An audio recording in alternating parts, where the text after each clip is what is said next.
Welcome to Grow My Etsy Shop podcast, the drips of knowledge you need to start growing. Hey there, welcome. It is the new year. Today's January 2nd, and so it is the literal start of a new year. And, I'm sure your social media feeds and just media consumption in general is leaning towards this new year, new you. Think about what you want to do with your life, goals, changes, all that kind of stuff. And so I'm going to try to go a little bit deeper here and just share some of the things that I have found to be really helpful at the start of a year, especially for an Etsy shop owner, to be able to just make the right changes in their business. So here's my first little piece of advice. This was something I started doing a few years ago. I had a coworker that did it. I thought it was really great. And it is because I think for so much of us, we look to the new year and we say, all right, what goals do I have? What do I want to accomplish? Which are great ways to think. It's a great way to just self-reflect about the future, what we want, how we can get there. But a lot of the times, the things that we're currently doing might not be the best for us. And so you're familiar with like a pro and cons list. You take a piece of paper, you fold it in half, you draw a line down the middle, and you have a pro on one side and a con on the other side. I challenge you to do it with your year. And so you essentially draw a line, mentally, physically, whatever it is, and you say, what were some of the things I really enjoyed? And I think that's the key word here, enjoyed. And what were some of the things that I just didn't? And sometimes on paper, you're supposed to enjoy those things. And so you can look back even on like a vacation and be like, I didn't really enjoy this vacation. Or when I look at it from a year standpoint, it was my least favorite vacation. And then you dissect it. Why? Why didn't I like this vacation?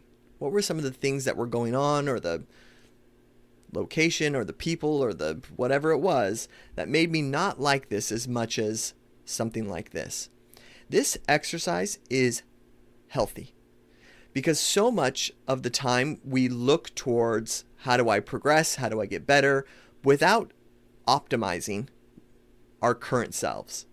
What are some of the things that I am doing that are being done to me, that I have control over, that I'm just doing because I'm supposed to? But when you draw that line in the sand and are saying, what are the things that I don't enjoy, you'll find you start to stir the dust a bit. Yeah, I guess I didn't really like this.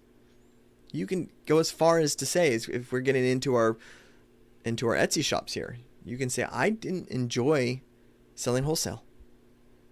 It made some money. When I look at it and I see it, it makes sense, but I didn't enjoy it. Then it becomes why. What parts didn't you enjoy? What are you learning about yourself? And you might say, I just didn't really like to follow up with everyone. I didn't like that I had to ping everyone all the time. And so you're learning, I'm not a pinger.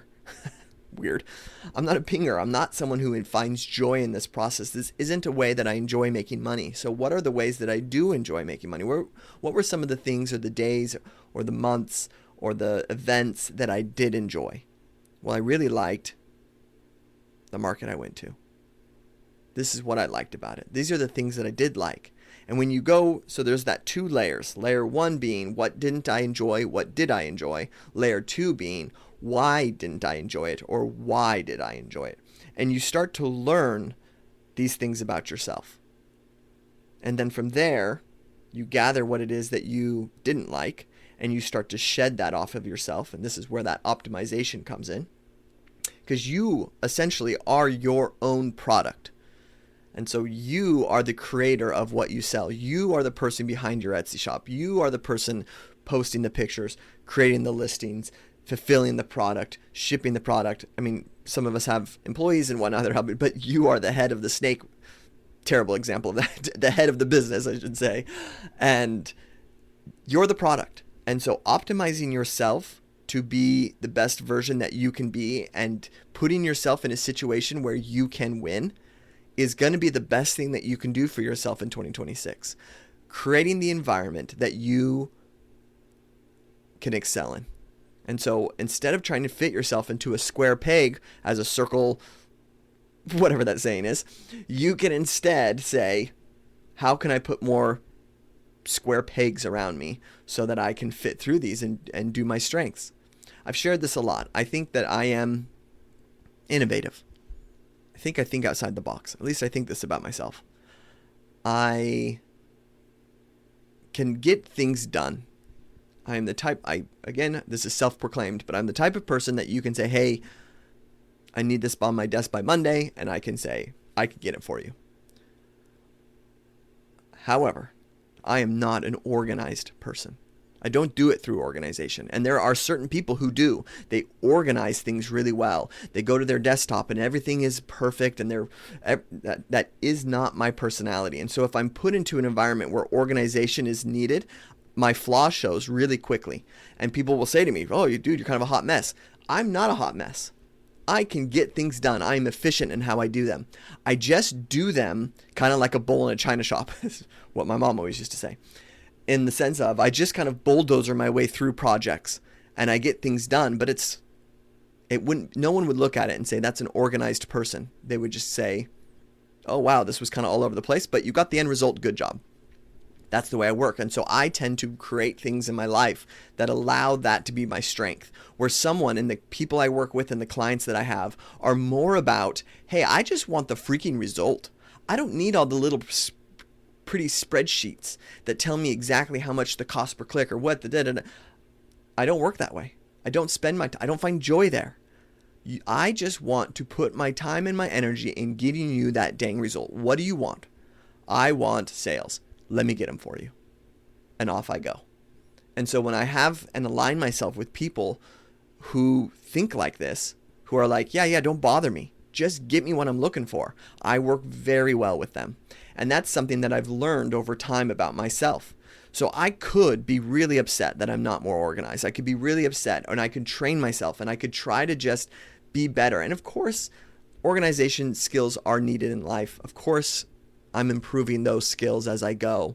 But I have found I can either spend a long time trying to be something that I'm not, or I can align myself with people who just appreciate my strengths. And those are the people that I align with. And so when I meet with people and I have conversations, I listen for things. And when I get, that's what I can offer you, then I double down on that person. And if I'm going through and I hear a lot of what you're looking for is someone who's organized, because a lot of times business owners are really disorganized and they want people in their business who are organized. That's just not what my brand or my company represents. That sounds terrible. I would never say it like this. This is between you and me. But I can hear, I know what you're looking for. You're looking for pretty spreadsheets. You're looking for someone to color coordinate your stuff. And I usually just give them great advice and say, go find that. Adios. So this is now your time to do this in your business. This is why you are an entrepreneur, and this is the joy of entrepreneurship. Though you have to wear 97 hats and your income goes up and down like crazy, and there's so much more stress that's involved in it, this is the part that you can enjoy. That someone isn't telling you exactly what you have to do all the time. You have freedom to do business in the way that you want to do business. You have a goal, which is to sell. Figure out how to sell. And there's different ways for you to do that fit your square peg. So this is what I would encourage you to do, is to, when you are making these goals, instead of just saying, I want to make more money, or I want to have more sales, or I want to have more product line, or whatever these kind of vague goals can be, I would try to build them around the foundation of, this is what I want in my life. I want more of building. I want more creating. And so because I want more creating, that's going to lead me to creating more products. But what is it about the creation? Because this is the second part. What is it about the creation process that I enjoy? Is it the new idea? Is it the building upon what I've already built? Is it the adding colors or whatever it may be? Is it innovative to what I currently have, creating innovation to what I currently have? That's what you're looking for. And then if it's like, well, yeah, I really just like to create different versions of what I've already of my main product, then great. Now you know what you can be doing.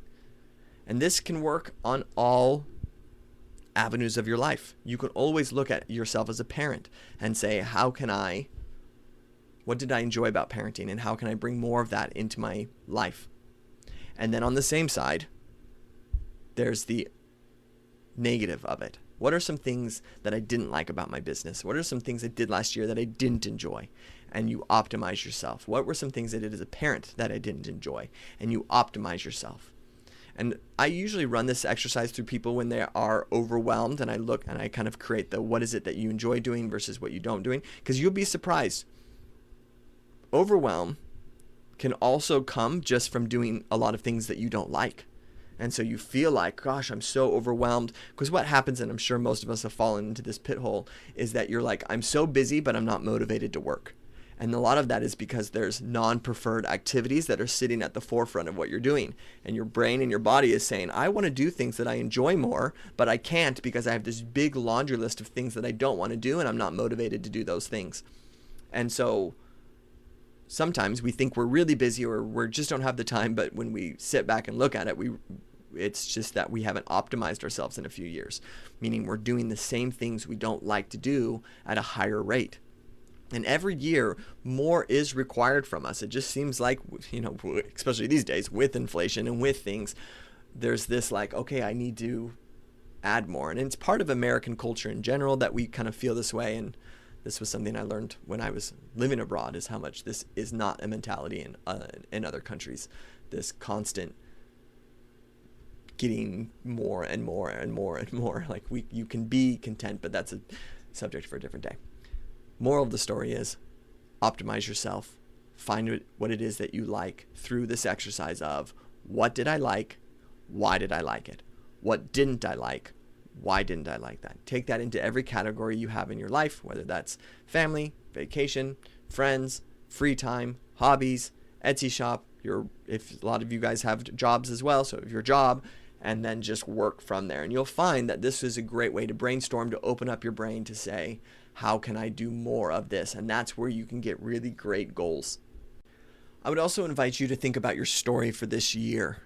And so the story, or what I'm asking you to do, is there's always a narrative to your business, why you're in business, what you're doing. And you know that customers connect with things emotionally, and so having these stories is really wise. But a lot of us just kind of bleed the same story throughout the whole process. And so, which means and this is especially for Etsy shops that have been in business for a few years, like your story year one, isn't probably your story for year 3, year 4. And so this is just a reminder of an exercise to say, what is your story for this year, and how can you be more brave in sharing your story? I think that we hide behind no one cares. We feel like, oh, well, nobody cares. I don't want to just like talk about things that nobody cares about. And we tell ourselves that narrative, which means that we just like show up and we hand people their products and we leave. And if that's who we are, then that's all we'll ever be to somebody, which is this one time this Etsy shop sold me this thing, the end. And I'm a big believer that the process of you earning a customer's trust is one of the hardest things that you can do in life. And so if you earn trust from someone and you give them a positive experience, the last thing you want to be to them is just an Etsy shop. You want to have something that they brand you with, something that they're like, oh, this was that store. And if someone says, tell me about that Etsy store, they have the story that's there. And I think a lot of us will go and look at what other people are doing and we'll say like, oh, I think I'm supposed to talk about how I left my job and did this thing. But like, you can also just have a purpose with your brand and a story for this year. This year, what are you trying to do? This year, what's your story? And I think that's going to help you realign yourself with being brave and sharing what your story is. There's an author named Brennan Kane who talks about this. He talks about it from a freelancer standpoint. Keep in mind, my business that I have is a freelance business. And so the idea of I have to go and present my ideas to people and have people say, yeah, that sounds great, we'll take you. And he talks about this, that so many people go into meetings selling. They go in with the idea of, oh, I've been invited to sell my products. And he shares that you go in with a story. And that story is what motivates people or connects people to you. Because especially in a sea where you're doing lots of bids, people are receiving lots of bids for things. What's going to make one bid stand out than the other? The answer is price. Who's cheaper? So the only reason someone's going to spend more is if they connected with your story. What is it that you're doing and you're bringing and you're working on that connects with me? So similar to what I shared in the beginning of this podcast, if I go into somewhere and share that I am a bull in a china shop when it comes to getting results, then I'm willing to knock over everything off of a shelf. I'm willing to break systems. I'm willing to do what it takes to get what it is that we're trying to do. And so it's an unorthodox way of going about it, but this is how we've done it. Here's the case studies that show how we've done it. This is how we flip things on their heads to get results. People say that. I don't, because suddenly you've heard me talk about this before. They see a problem that they didn't see before. Everyone's coming to them and telling them how their organization skills and how they hire the best team and yada, yada, yada is going to get them the best results. And then somebody else comes in and is like, look, we flip it on its head. And this is how we do it. Here's our case studies to back it. And if this is how you roll, we're in. And they say, for whatever reason, that one resonated with me. The other ones blended in, but those guys resonated with me. And so sometimes we think, oh, it's the jokes that we tell in the beginning. It's us laughing. It's us being able to connect in the beginning about that we both like the movie Spider-Man. But like, no, it's your messaging that you bring in, your story that you have, the hook that's connected to that. And this author, Brendan Kane, he talks about that once you have your story, you create the hook that's involved in that. And he's very talented at it. I'll share some of his hooks. I just went and grabbed his book that I have, and here's some of the just chapters. So this one is Practice the Tango in Meetings. This one says, Welcome to the FBI. Now shut up and listen. This one is Don't tie your yogurt brand to a man's deceased wife. This one is Lions, Tigers, Mansions, and Lamborghinis. Oh my. You can hear he isn't afraid, this guy that's writing, isn't afraid to write these headlines that draw and grab attention. So you can imagine if one of those headlines, Don't tie your yogurt brand to your deceased wife, was something that you started your Etsy message with. This is a super weird example, but follow me here. Instead of, welcome to my Etsy shop. Today, back in 2006, I knew I wanted to bring more dog bandanas into the... Great. Don't tie your yogurt brand to your deceased wife. Huh? You read it. And this story ties back. Again, it's the story that ties back to your purpose in creating dog bandanas. And it's through that story that they tell that you go, my gosh, I get it. I relate with it. I like it. It's funny, or it's straightforward, or it's moved me, or whatever you're trying to get your customer to feel, that's there. And if they feel, they're so much more likely to remember. And if they remember, this is how you can build a business. So my 2 big call to actions for you. Number 1, what did you enjoy? What didn't you enjoy? Why didn't you enjoy it? Why did you enjoy it? And again, go for a walk and just run through these things in your head. And then start working on your goals. My next call to action is to say, hey, how can you be braver this year with your story? And I think a great way to go about that is to say, instead of trying to look at your business as a whole, break it into what is your story for this year? What do you got? Create a hook around that story and bring people into what you're trying to build. All right, guys, till next week.